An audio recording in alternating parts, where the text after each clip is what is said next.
Hi ನಮಸ್ತೆ ಸ್ನೇಹಿತರೆ, ಇದು ಬಂದು ನನ್ನ ಮಗಳ ಬರ್ತ್ಡೇ ದಿನದ್ದು ವಿಡಿಯೋ. ಸೊ ಸ್ವಲ್ಪ ಲೇಟಾಗಿ ನಾನು ವಿಡಿಯೋ ಅಪ್ಲೋಡ್ ಮಾಡ್ತಾ ಇದ್ದೀನಿ. ಬಟ್ ಸೀರಿಯಸ್ಸಾಗೆ ತುಂಬ ಚೆನ್ನಾಗಿ ಈ ವರ್ಷ ನನ್ನ ಮಗಳದು ಬರ್ತ್ಡೇ ಸೆಲೆಬ್ರೇಷನ್ ಮಾಡಿದ್ವಿ.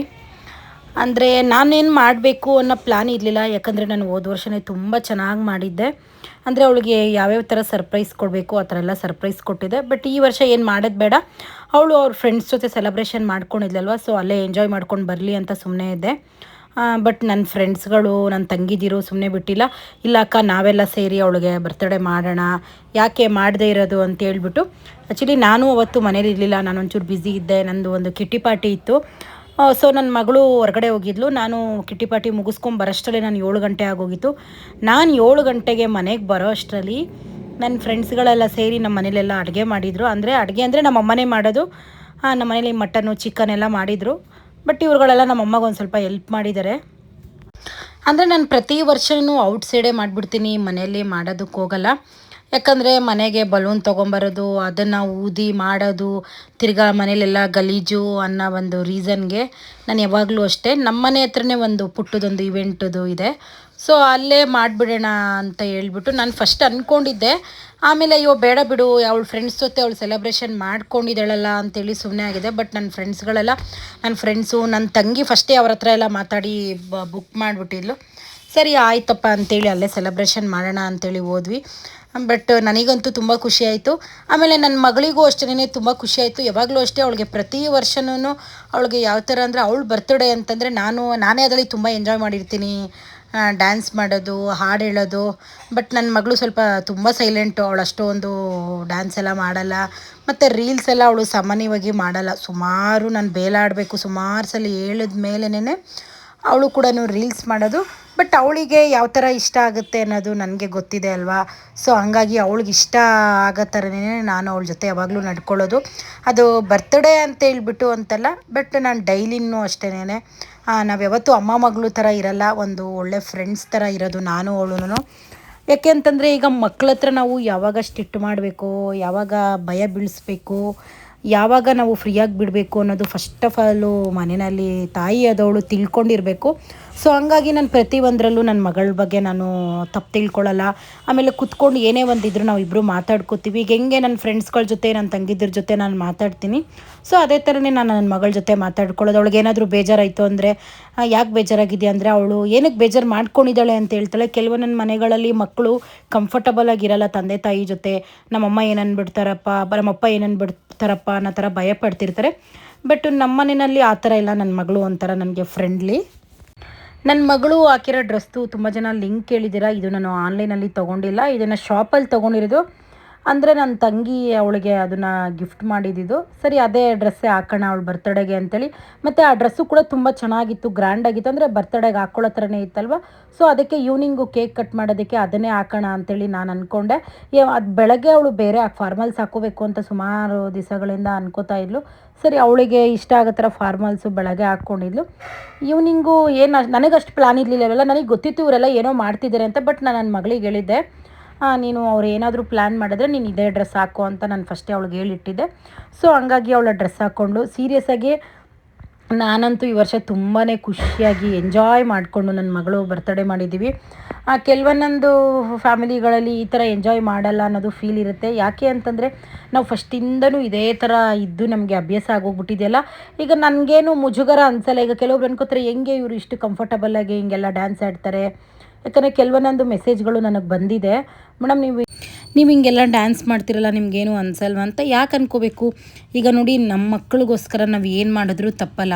ಯಾಕೆ ಅಂತಂದರೆ ಈಗ ನನ್ನ ಮಗಳಿಗೆ ಯಾವ ಥರ ಇದ್ದರೆ ಖುಷಿ ಆಗುತ್ತೆ ಅನ್ನೋದು ನನಗೆ ಗೊತ್ತಿರುತ್ತೆ ಅಲ್ವಾ. ನಾನು ಪ್ರತಿ ಸರಿ ಹೇಳ್ತೀನಿ, ನನ್ನ ಮಗಳಿಗೆ ಇಷ್ಟ ಇಲ್ದಿರೋ ಕೆಲಸಗಳು ನಾನು ಏನೂ ಮಾಡಲ್ಲ, ಮುಂದಕ್ಕೆ ಮಾಡೋದು ಇಲ್ಲ. ಅವಳೇ ಅಪ್ಪಿತಪ್ಪಿ ಅವಳೇನಾದರೂ ಒಂದಿನ ಮಮ್ಮಿ ನೀನು ರೀಲ್ಸೇ ಮಾಡಬೇಡ ಅಂದರೆ ನಾನು ಖಂಡಿತವಾಗ್ಲೂ ನಾನು ಇನ್ಸ್ಟಾಗ್ರಾಮಲ್ಲಿ ರೀಲ್ಸೇ ಮಾಡಲ್ಲ. ಯಾಕಂದರೆ ನನ್ನ ಮಗಳು ನನಗೆ ತುಂಬ ಸಪೋರ್ಟ್ ಮಾಡ್ತಾಳೆ, ನನಗೆ ಐಡಿಯಾಸ್ ಕೊಡ್ತಾಳೆ ಒಂದು ವೀಡಿಯೋ ಮಾಡಬೇಕಾದ್ರೆ. ಅಥವಾ ನಾನು ಹಾಕೋ ನನ್ನ ಡ್ರೆಸ್ಗಳಲ್ಲೂ ಅಷ್ಟೇ ತುಂಬ ಸೆಲೆಕ್ಟ್ ಅವಳೇ ಮಾಡ್ತಾಳೆ.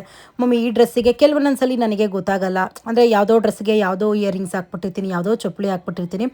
ಬಟ್ ನನ್ನ ಮಗಳು ನಾನು ಎಲ್ಲಾದರೂ ಹೊರಗಡೆ ಹೋಗಬೇಕು ಅಂತಂದರೆ ಫಸ್ಟೇ ಅವಳು ನನಗೆ ಹೇಳಿಟ್ಟಿರ್ತಾಳೆ, ಮಮ್ಮಿ ಈ ಡ್ರೆಸ್ಗೆ ಈ ಸ್ಲಿಪ್ಪರ್ ಹಾಕಬೇಕು, ಇದೇ ವಾಲೆ ಹಾಕಬೇಕು ಅಂತ. ಒಂಥರ ಯಾವ ಥರ ಅಂತಂದರೆ ಆ್ಯಕ್ಚುಲಿ ಹೇಳ್ಬೇಕಂದ್ರೆ ನಾನು ನನ್ನ ಮಗಳಿಗೆ ಅದನ್ನೆಲ್ಲ ಹೇಳಬೇಕು. ಬಟ್ ನನ್ನ ಮಗಳು ಏನಂತಂದರೆ ನನಗೆ ಎಂಜಾಯ್ ಮಾಡೋ ವಯಸ್ಸು ತುಂಬ ಇದೆ ಮಮ್ಮಿ, ನೀನು ಖುಷಿಯಾಗಿರಬೇಕು ಅಂತ ಪ್ರತಿ ಸರಿ ಅವಳು ನನಗೇ ಹೇಳ್ತಿರ್ತೀನಿ. ನೋಡಿ, ನಾನು ನನ್ನ ಫ್ರೆಂಡ್ಸ್ ಆಗಿರ್ಬೋದು, ನನ್ನ ತಂಗಿದಿರಾಗಿರ್ಬೋದು, ಅವರೆಲ್ಲರೂ ನನ್ನನ್ನು ಪ್ರೀತಿ ಮಾಡೋದಕ್ಕಿಂತ ನನ್ನ ಮಗಳನ್ನ ಅವರೆಲ್ಲ ತುಂಬ ಇಷ್ಟಪಡ್ತಾರೆ. ನಾನು ಯಾವಾಗಲೂ ಇಷ್ಟಪಡೋದು ಅದನ್ನೇ, ನನ್ನನ್ನು ಇಷ್ಟಪಡೋದಕ್ಕಿಂತ ನನ್ನ ಮಗಳನ್ನ ಯಾರು ತುಂಬ ಇಷ್ಟಪಡ್ತಾರೆ ನಾನು ಅವ್ರ ಜೊತೆ ತುಂಬ ಚೆನ್ನಾಗಿ ಕಂಫರ್ಟಬಲಾಗಿ ಇದ್ಬಿಡ್ತೀನಿ. ಯಾಕೆ ಅಂತಂದರೆ ಈಗ ಒಂದು ನನ್ನ ಫ್ರೆಂಡ್ ಆಗಿರ್ಬೋದು, ಈಗ ಎಕ್ಸಾಂಪಲ್ ಹೇಳ್ತೀನಿ, ಅವಳು ನನ್ನನ್ನಷ್ಟೇ ಅವಳು ತುಂಬ ಪ್ರೀತಿ ಮಾಡ್ತಿರ್ತಾಳೆ, ನನ್ನ ಫ್ರೆಂಡಪ್ಪ ಕಂಫರ್ಟಬಲ್ ಆಗಿರ್ತಾಳೆ ಅಂತೇಳಿ. ಬಟ್ ಅವ್ರು ನಮ್ಮ ಮನೆಯವ್ರನ್ನ ಯಾವಾಗ ಇಷ್ಟಪಡ್ತಾರೆ, ಅದರಲ್ಲೂ ನಾನು ತುಂಬ ಇದು ಮಾಡೋದು ನನ್ನ ಮಗಳ ವಿಷಯದಲ್ಲಿ. ಅಂದರೆ ನಾನು ತುಂಬ ಪ್ರೀತಿ ಇಟ್ಕೊಂಡಿರೋದು, ಒಂದು ಸೆಂಟಿಮೆಂಟ್ ಅಂದರೆ ಜಾಸ್ತಿ ನನ್ನ ಮಗಳ ವಿಷಯದಲ್ಲಿ. ಸೊ ನೋಡಿ, ನನ್ನ ಮಗಳು ಯಾವ ಥರ ಅಂತಂದರೆ ಅವಳು ಯಾರಿಗೂ ಇಷ್ಟ ಆಗಲ್ಲ ಅನ್ನೋ ಥರ ಇಲ್ಲ. ಅಂದರೆ ಎಲ್ಲ ಪ್ರತಿ ಒಂದರಲ್ಲೂ ಅವಳು ಕರೆಕ್ಟಾಗಿರ್ತಾಳೆ. ಮಾತು ಅಷ್ಟೇನೆ, ನಾನು ಎಷ್ಟು ಮಾತಾಡ್ತೀನೋ ನನಗೆ ಆಪೋಸಿಟ್ ಅವಳು. ನಾನು 10 ಮಾತಾಡಿದ್ರೆ ಅವಳು ಒಂದೇ ಮಾತಾಡ್ತಾಳೆ. ಈಗ ತುಂಬ ಏನೇನೋ ಮಾತಾಡೋದು, ನನಗೆ ಬೇಜಾರಾಗೋ ಥರ ನಡ್ಕೊಳ್ಳೋದು, ಆ ಥರ ಎಲ್ಲ ಮಾಡಲ್ಲ. ಆ್ಯಕ್ಚುಲಿ ಹೇಳ್ಬೇಕಂದ್ರೆ ನಾನು ತುಂಬ ಲಕ್ಕಿ. ದೇವರು ಭಗವಂತ ನನಗೆ ಚಿಕ್ಕ ವಯಸ್ಸಲ್ಲೇ ಜೀವನದ್ದು ಪಾಠ ಕಲಿಸ್ಬಿಟ್ಟ, ಜನ ಏನು ಅಂತ ಕಲಿಸ್ಬಿಟ್ಟ. ಬಟ್ ಆದರೆ ಅದೆಲ್ಲದಕ್ಕಿಂತ ಹೆಚ್ಚಾಗಿ ನನಗೆ ದೇವರಂಥ ಮಗಳನ್ನ ದೇವರು ನನಗೆ ಒಂದು ವರವಾಗಿ ಕೊಟ್ಟಿದ್ದಾರೆ. ಯಾಕಂತಂದರೆ ಈಗಿನ ಕಾಲದಲ್ಲಿ ಮಕ್ಕಳು ತಾಯಿದಿರಿಗೆ ಸ್ಟ್ರಿಕ್ಟ್ ಮಾಡೋರು ತುಂಬ ಜನ ಇದ್ದಾರೆ. ಅಂದರೆ ಯಾವ ಥರ ಅಂದರೆ ಕೂತ್ಕೊಂಡ್ರೆ ತಪ್ಪು, ನಿಂತ್ಕೊಂಡ್ರೆ ತಪ್ಪು, ನೀವ್ಯಾಕೆ ಅವ್ರು ಅಲ್ಲಿ ಹೋಗ್ತೀರಾ ಇಲ್ಲಿ ಹೋಗ್ತೀರಾ ಅನ್ನೋ ಮಕ್ಕಳುಗಳು ಇದ್ದಾರೆ.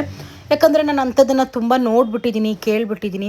ಬಟ್ ಅದನ್ನೆಲ್ಲ ನೋಡ್ತಿದ್ರೆ ನಾನು ತುಂಬ ಪುಣ್ಯ ಮಾಡಿದ್ದೀನಿ. ನನ್ನ ಮಗಳ ವಿಷಯದಲ್ಲಿ ಮಾತ್ರ ನಾನು ಎಷ್ಟೇ ಹೇಳಿದ್ರೂ ಕಮ್ಮಿನೇ. ನನ್ನ ತಂಗಿ ಮಗನು ನನ್ನ ಮಗಳಿಗೆ ತುಂಬ ಬಾಂಡಿಂಗು. ಒಬ್ಬರನ್ನ ಬಿಟ್ಟು ಒಬ್ಬರು ಒಂದಿನವೂ ಅವ್ರು ಇರೋದಿಲ್ಲ, ಅಷ್ಟು ಚೆನ್ನಾಗಿರ್ತಾರೆ. ನಾನು ಅಷ್ಟೇನೆ, ನನ್ನ ಜೊತೆ ಯಾಕೆ ಎಲ್ಲರೂ ಕಂಫರ್ಟಬಲ್ ಆಗಿರ್ತಾರೆ ಅಂದರೆ ಸೇಮ್ ನಾನು ಅದೇ ಥರನೇ ಇರ್ತೀನಿ ಅವ್ರಗಳ ಜೊತೆ. ಅಂದರೆ ನಾನು ಒಂಥರ ಕನ್ನಡಿ ಥರ. ಈಗ ಮುಖ ನಾವು ಹೆಂಗೆ ತೋರಿಸ್ತೀವಿ ಕನ್ನಡಿನಲ್ಲಿ ಹಂಗೆ ಕಾಣುತ್ತೆ ಅಲ್ವಾ. ಸೊ ಹಂಗಾಗಿ ಈಗ ನಾನು ನಮ್ಮನೇಲಿ ಏನೋ ಒಂದು ಪೂಜೆ ಆಗ್ತಿದೆ, ಏನೋ ಒಂದು ಫಂಕ್ಷನ್ ಆಗ್ತಿದೆ, ಇಲ್ಲಾಂದರೆ ನನ್ನ ಮಗಳ ಬರ್ತ್ಡೇ ಆಗಲಿ, ನಂದಾಗಿರ್ಬೋದು, ಎಲ್ಲರೂ ಸೇರಿಕೊಂಡು ಗೊತ್ತಿಲ್ಲದೆ ಸರ್ಪ್ರೈಸಾಗಿ ನನಗೆ ಈ ಥರ ಖುಷಿ ಪಡಿಸ್ತಾರೆ ಅಂತಂದರೆ ಸೊ ನಾನು ಕೂಡ ಅವ್ರಗಳ ಜೊತೆ ಅದೇ ಥರ ಕಂಫರ್ಟಬಲ್ ಆಗಿರ್ತೀನಿ. ಈಗ ಅವ್ರ ಮನೇಲಿ ಏನೋ ಒಂದು ಪೂಜೆ ನಡೀತಿದೆ, ಏನೋ ಒಂದು ಆಗ್ತಿದೆ ಅಂದರೆ ಅಯ್ಯೋ ಯಾರ್ದೋ ಮನೆ ಅಲ್ವಾ ಬಿಡು ಅನ್ನೋ ಥರ ನಾನು ಫೀಲ್ ಮಾಡ್ಕೊಳ್ಳಲ್ಲ. ನಮ್ಮ ಮನೆ ಅನ್ನೋ ಥರನೇ ಪ್ರತಿಯೊಂದು ಕೆಲಸದಲ್ಲೂ ನಾನು ಭಾಗಿಯಾಗ್ತೀನಿ. ಈಗ ನಾನು ಯಾಕೆ ಮಾಡಬೇಕು, ಅಯ್ಯೋ ನಾನು ಒಳ್ಳೆ ಸೀರೆ ಉಟ್ಕೊಂಡ್ಬಿಟ್ಟಿದ್ದೀನಿ, ಸೀರೆ ಗಲೀಜಾಗಿ ಹೋಗ್ಬಿಡುತ್ತೇನೋ, ನಾನು ಆ ಥರ ಎಲ್ಲ ಯೋಚನೆ ಮಾಡಲ್ಲ. ಬಿಡು ನಮ್ಮ ಮನೇಲಾದರೆ ನಾನು ಮಾಡಲ್ವಾ ಅನ್ನೋ ಥರ ಇದು ಮಾಡ್ತೀನಿ. ಸೊ ಹಂಗಾಗಿ ನನ್ನ ಜೊತೆ ಎಲ್ಲರೂ ಕಂಫರ್ಟಬಲ್ ಆಗಿರ್ತಾರೆ. ಕೆಲವೊಬ್ಬೊಬ್ಬರಿಗೆ ನನ್ನ ಗುಣ ಇಷ್ಟ ಆಗದೆ ಇರೋರು ಇಗ್ನೋರ್ ಮಾಡ್ತಾರೆ. ಮಾಡ್ಕೊಳ್ಳಿ, ಈಗ ನಾನು ತುಂಬ ತಲೆ ಕೆಡಿಸ್ಕೊಳ್ಳಲ್ಲ. ಯಾಕಂದರೆ ನಾನು ಸ್ಟ್ರೈಟ್ ಫಾರ್ವರ್ಡು. ನಾನು ಯಾರನ್ನೂ ನನ್ನ ಜೊತೇಲಿ ಇರಿ ಅಂತ ಬೇಲಾಡಲ್ಲ, ಯಾರನ್ನೂ ನನ್ನ ಜೊತೇಲಿ ಇರೋದು ಬೇಡ ಹೋಗಿ ಅಂತಲೂ ನಾನು ಹೇಳಲ್ಲ. ಬರೋರು ಬರ್ತಾ ಇರ್ಬೋದು, ಹೋಗೋರು ಹೋಗ್ತಾ ಇರ್ಬೋದು. ಸೊ ನಾನು ಅದ್ರ ಬಗ್ಗೆ ತಲೆ ಕೆಡಿಸ್ಕೊಳ್ಳೋಕ್ಕೆ ಹೋಗಲ್ಲ. ಬರ್ತ್ಡೇ ಎಲ್ಲ ಮುಗಿಸ್ಕೊಂಡು ಮನೆಗೆ ಬಂದ್ವಿ. ಅಷ್ಟರಲ್ಲೆಲ್ಲ ಅಡುಗೆ ಮಾಡಿಬಿಟ್ಟಿದ್ರು ನಮ್ಮಮ್ಮನ ಕರೆದ್ವಿ. ಅವ್ರು ಬರಲಿಲ್ಲ, ಇಲ್ಲ ಮಳೆ ಬರ್ತಿದೆ ನೀವು ಹೋಗಿ ಅಂತಂದರು. ಸೊ ಎಲ್ಲರೂ ಕುತ್ಕೊಂಡು ಒಟ್ಟಿಗೆ ಊಟ ಮಾಡಿದ್ವಿ. ಊಟ ಮಾತ್ರ ತುಂಬ ಚೆನ್ನಾಗಿ ಮಾಡಿದ್ರು ನಮ್ಮಮ್ಮ. ಕೈಮಾ ಸಾಂಬಾರು ಮಾಡಿ, ghee rice, chicken fry, rasam, rice ಎಲ್ಲ ಮಾಡಿದರು. ಊಟ ಮಾಡಿ ಎಲ್ರಿಗೂ ಲೇಟಾಗಿ ಹೋಗ್ಬಿಟ್ಟಿತ್ತು. ಅಲ್ಲಿಂದ ಬರೋಷ್ಟಲ್ಲೇ ನಮ್ಗೆ 9 ಗಂಟೆನೋ 9:15 ಆಗಿತ್ತು. ಬಟ್ ನನ್ನ ತಂಗಿ ದೇವನಹಳ್ಳಿಗೆ ಹೋಗಬೇಕಾಗಿತ್ತು, ಮತ್ತು ಇನ್ನೊಬ್ಳು ತಂಗಿ ಬಂದು ಹುಣಸಮಾನಹಳ್ಳಿಗೆ ಹೋಗಬೇಕಾಯಿತು. ಸರಿ, ಹಂಗೆ ನಾನು ಡ್ರಾಪ್ ಮಾಡಿಬಿಟ್ಟು ಹೋಗ್ತೀನಿ ಅಂತ ನನ್ನ ತಂಗಿ ಹೇಳಿದ್ಲು. ಸೊ ಎಲ್ಲರೂ ಕುತ್ಕೊಂಡು ಆರಾಮಾಗಿ ಊಟ ಮಾಡಿದ್ವಿ. ಯಾರೆಲ್ಲ ನನ್ನ ಮಗಳ ಬರ್ತ್ಡೇಗೆ ವಿಶ್ ಮಾಡಿದ್ದೀರಾ, ಸೊ ಅವರಿಗೆಲ್ಲ ಥ್ಯಾಂಕ್ ಯು ಸೋ ಮಚ್. ನಿಮಗೆಲ್ಲ ಈ ವಿಡಿಯೋ ಇಷ್ಟ ಆಗುತ್ತೆ ಅನ್ಕೋತೀನಿ. Thank you.